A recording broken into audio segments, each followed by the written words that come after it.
Devi essere pazzo a tenerlo ancora tra le mura della nostra casa. Lui è il male, è la vergogna della nostra famiglia. Si è preso la tua azienda, i tuoi sogni, sperpera il tuo denaro in chimere viziose, altro ancora ne sprechi tu nel tentativo di farlo curare. Non urlare, ti prego, Major. Ha infamato il nostro buon nome. Ha sputato sulla nostra dignità che dolorosamente ci siamo conquistati, ma tu te lo ricordi? Le lacrime, il sudore, il sangue. Te li ricordi, papà? È mai possibile che non provi un po' di compassione per tuo fratello? Io non ho fratelli. Mi è cresciuto accanto un parassita, un approfittatore, un bastardo di infima razza. Non ti permetto di parlare così. Tuo fratello è malato. Questo è quello che vuole farti credere lui. Minor non è malato. E ti sta fottendo da 6 anni, perché da 6 anni tu finanzi la sua psicosi e l'alimenti con la tua. Con quale diritto parli? Proprio tu, che non hai né cuore né amore. Di un po', Major, ma te la senti un'anima nel petto o è solo il denaro che ti importa?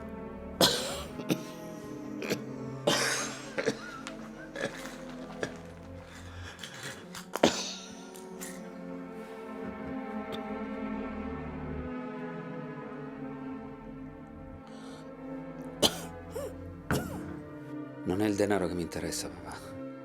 È la tua salute, la tua gioia, il tuo bene. Ma non lo vedi come ci siamo ridotti?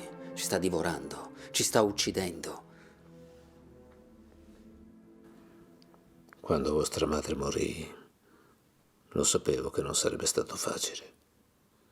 Tu eri un adolescente e tuo fratello appena un bambino. Ed io un imprenditore di successo. Forse fin troppo. Dovete scegliere se affidarvi alle cure di una balia o crescervi io stesso, cercando di adempiere, per quanto mi fosse possibile, anche al ruolo di madre. Ed ora, eccoci qui. Tuo fratello è un drogato e tu un'opaca anima in pena. E non è che per colpa mia, per la mia inettitudine a porre rimedio al vostro immenso dolore. Il nostro dolore, papà, il mio e il tuo. Minor era troppo piccolo anche solo per comprendere il significato della morte. Forse non comprendeva il significato della morte, ma non credi che gli siano mancati il seno materno e quell'affetto di cui tu hai sempre goduto? Vostra madre era cuore, bontà, gentilezza. Voi siete figli cresciuti da un uomo, buoni e onesti per natura, ma con l'unica colpa, quella della mancanza di quell'amore che non vi è mai stato offerto. E questo è il mio fallimento più grande. È una colpa altrettanto grave quella di non ammettere le proprie colpe, papà. Cosa vorresti che io facessi, Major? Fallo internare.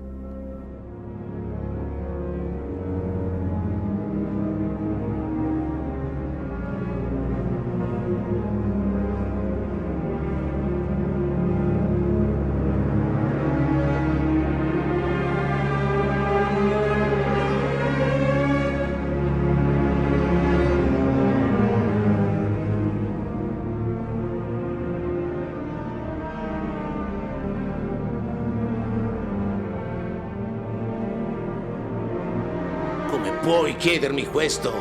Anche se tu lo rinneghi come fratello, lui è pur sempre mio figlio. Mio figlio, lo capisci questo? Perché piuttosto non mi chiedi di uccidermi? Sei solo un vecchio pavido. Non ti accorgi che il tumore cresce e peggiora giorno dopo giorno? Quanto mi dovrà costare ancora la tua cecità? Non l'abbandonerò, Major. Major! Major! Major, fermati!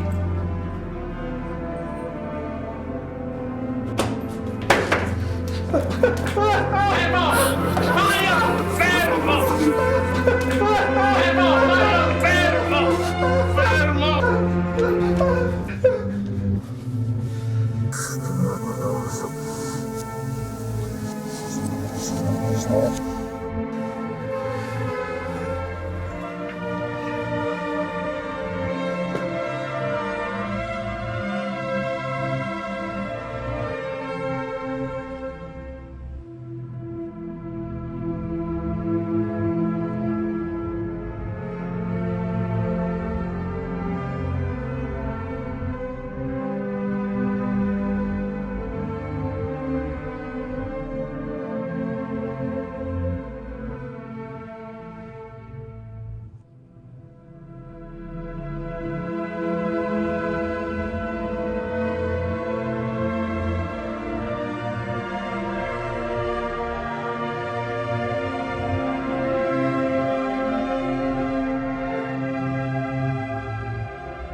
Da quanto tempo se n'è andato?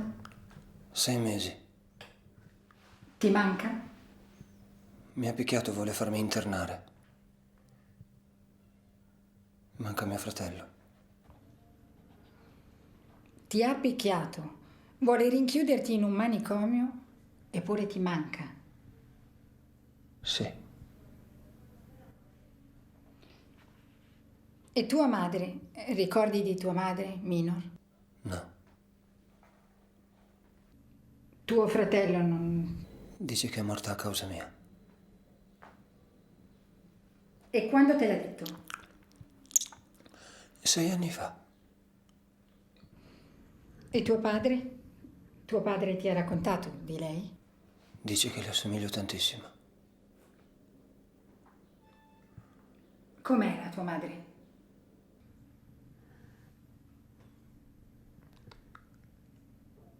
Ebbra di vita. E tu? Vivo. Ricordi la prima volta che sei venuto qui? Sì. E ricordi perché iniziamo questa conversazione? No.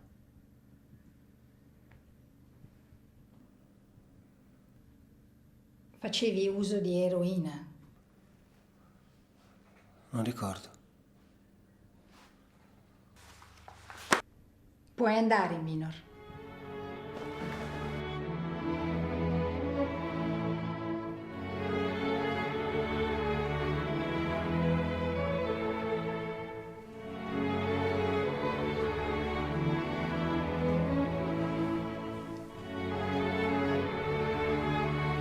Pronto? Signorita, c'è? Sono la dottoressa Bernardi. Posso parlarle?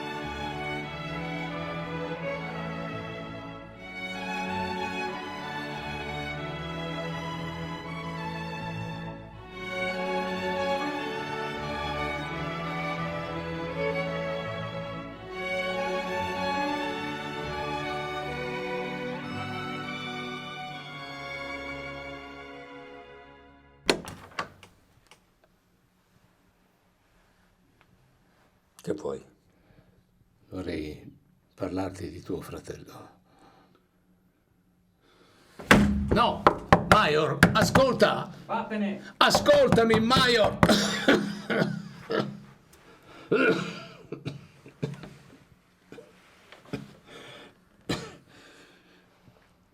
Buonasera, dottoressa. Mi dica. Sarò molto chiara con lei. Da 6 anni a questa parte non sono state rinvenute tracce di alcuna sostanza psicotropa nelle analisi di suo figlio. Ciò significa che o suddetta sostanza non provoca assuefazione, oppure suo figlio non ne assume affatto. Ma non è possibile. 6 anni fa l'eroina e adesso... Ma mio figlio è malato, dottoressa. Non si tratta di eroina. O suo figlio ha una grande forza di volontà, oppure, oltre che essere sanissimo, è anche un ottimo attore. Pronto? Signorita, c'è? Pronto, signorita, c'è?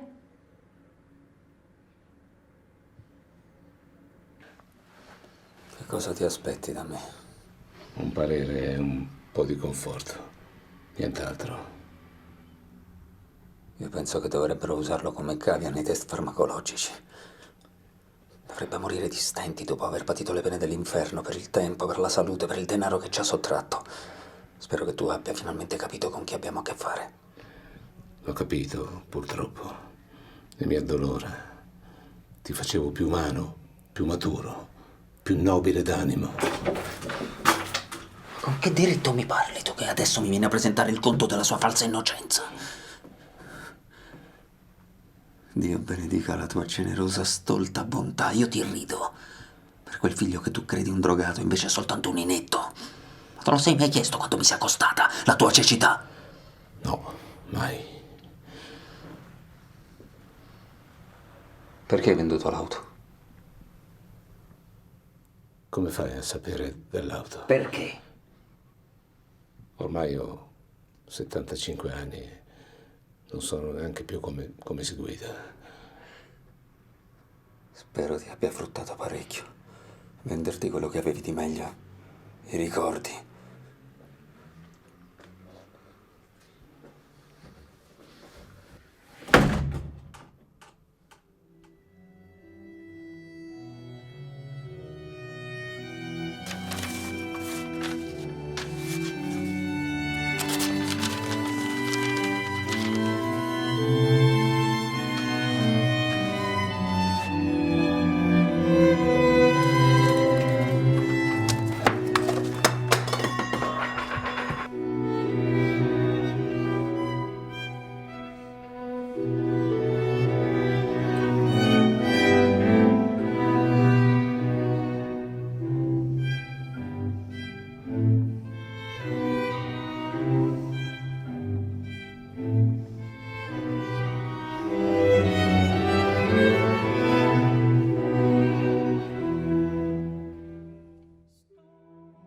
Quante tenebre siamo disposti a sopportare nella speranza di rivedere la luce.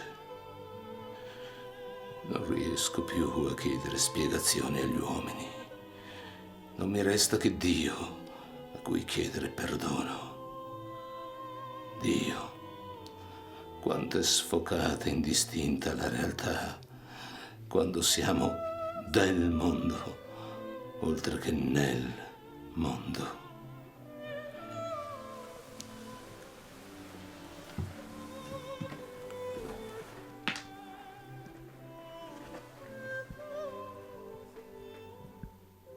Perdonami dunque, oh Padre, per il mio agire forse insensato, per la cecità di cui vengo accusato e per l'amore che spesso di peso diverso giunge al cuore di coloro ai quali è destinato in egual misura. Non sono che un uomo, un povero vecchio, perduto e sconvolto, unico superstite in una landa desolata di ombre lunghe, orrendamente ritorte.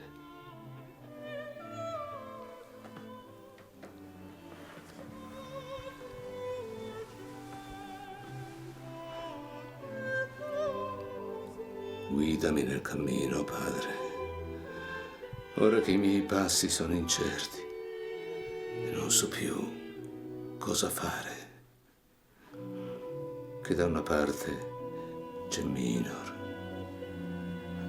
il figlio smarrito che non vuole redimersi, e dall'altra c'è Major, il figlio fuggito che non vuole più tornare, e in mezzo c'è Alvaro, un padre straziato che non monetizza l'amore e commette peccato, un padre che vuole il bene di entrambi, ma che ascoltando uno, l'altro condanna.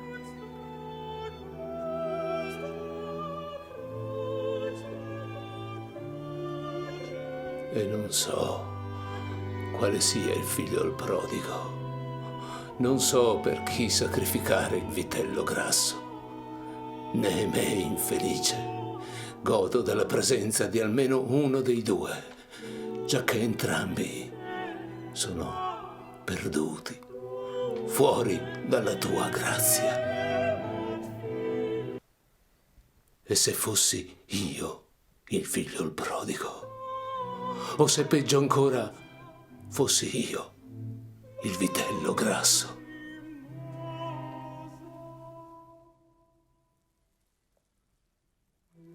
Allora, volentieri mi immolerei per saperli di nuovo felici, di nuovo felicemente fratelli.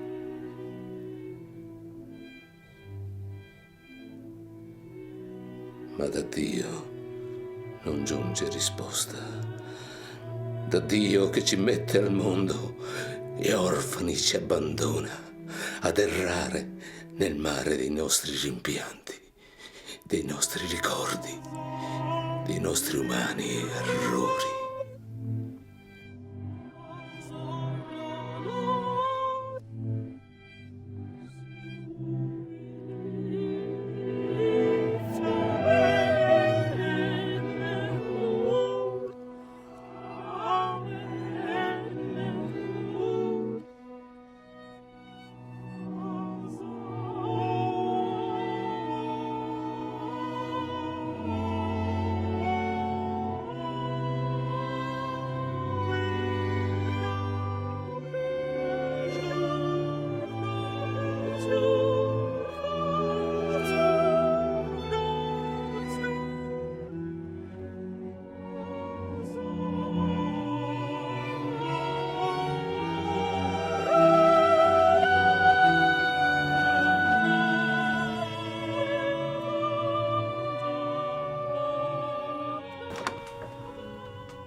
Perché amo mio padre.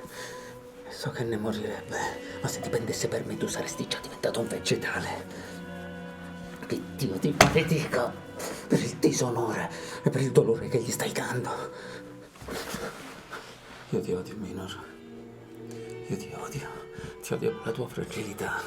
Ti odio per la tua innocenza colpevole che mi fa sentire un verme. Io ti odio perché tu non vuoi salvarti. Vattene, vattene! Vattene!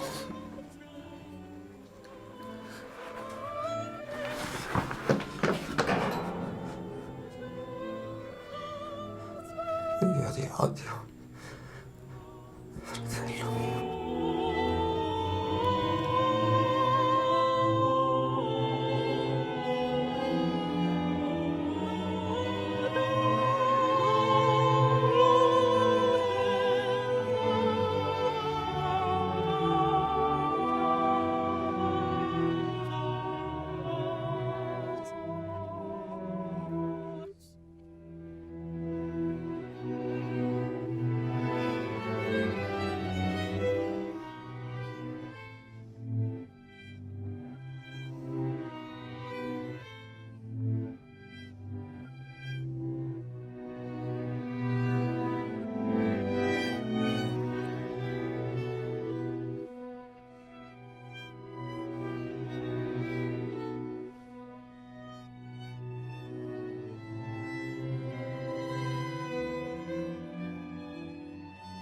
Gentile signor Maiori tacè, comprendendo quanto la situazione possa essere difficile per lei e per i suoi familiari, e contriti per il disturbo arrecatole in un momento così doloroso, è tuttavia nostro dovere informarla che giovedì 23 giugno, alle ore 19, avverrà presso la nostra sede l'apertura della busta e la conseguente lettura del testamento di suo padre.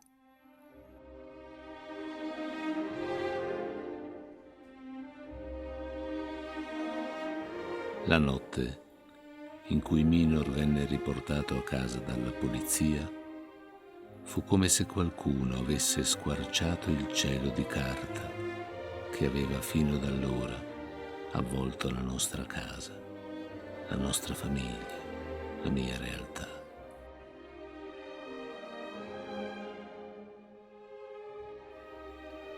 Credo che in quell'occasione appresi il vero significato del libero arbitrio, ovvero la facoltà di perseguire volontariamente il proprio stesso dolore.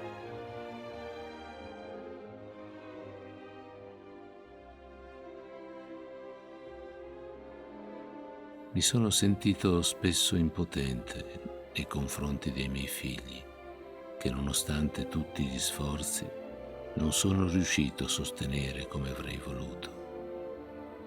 Quella stessa notte decisi di rassegnare le mie dimissioni dal ruolo di uomo, da quello di padre, dalla vita stessa. Non fu una scelta facile e non ne sono orgoglioso. Diciamo che fu come cercare scampo gettandosi nel vuoto da una vecchia torre in fiamme. La vita è così. A volte ci costringe a pagare un prezzo troppo alto.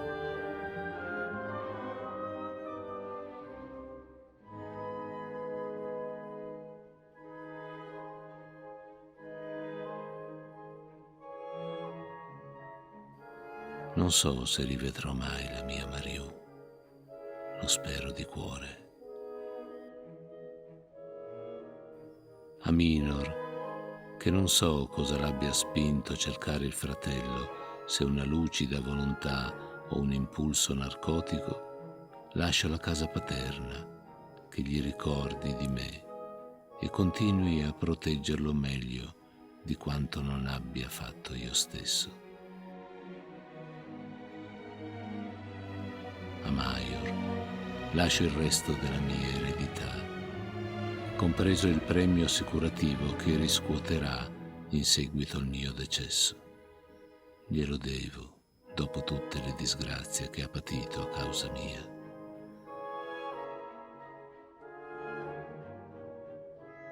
Ringrazio Dio perché il mio passo ora è sicuro, il mio cuore malfermo più non vacilla. Solo un dubbio mi stringe in pena.